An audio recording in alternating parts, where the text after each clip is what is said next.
In today's video, I'm going to teach you how to import a OneNote notebook. Importing a notebook is a simple and straightforward process that allows you to bring existing notes into OneNote, whether they were downloaded from another device, shared by someone else, or saved from a different location. This can be incredibly helpful for consolidating your notes and keeping all your work organized in one place. To get started, open Microsoft OneNote and focus on the top left corner of the app. Click on the File tab to access the main menu, which contains options for managing your notebooks, settings, and file operations. This is the central hub where you can control how your notebooks are opened and imported. Once the File menu opens, look for the Open option and click on it. This section provides you with several choices for accessing your notebooks.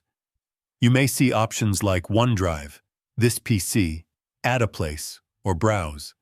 In this case, we'll use the Browse option to locate the notebook you want to import from your device. After clicking Browse, a File Explorer window will appear.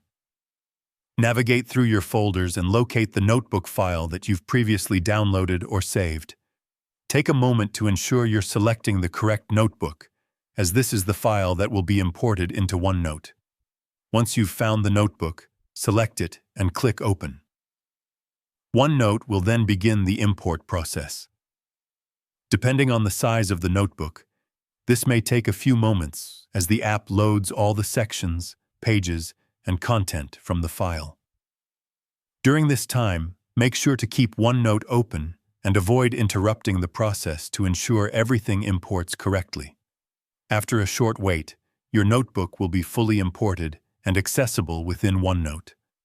You'll see all the sections and pages exactly as they were in the original file, allowing you to continue working seamlessly. From here, you can organize, edit, or add new notes just like you would with any other OneNote notebook. And that's it. Importing a OneNote notebook is really that easy and simple, and now you have all your content ready to use in one convenient location. If you found this video helpful, let me know in the comments, give it a like, subscribe to the channel, and don't forget to hit the notification bell.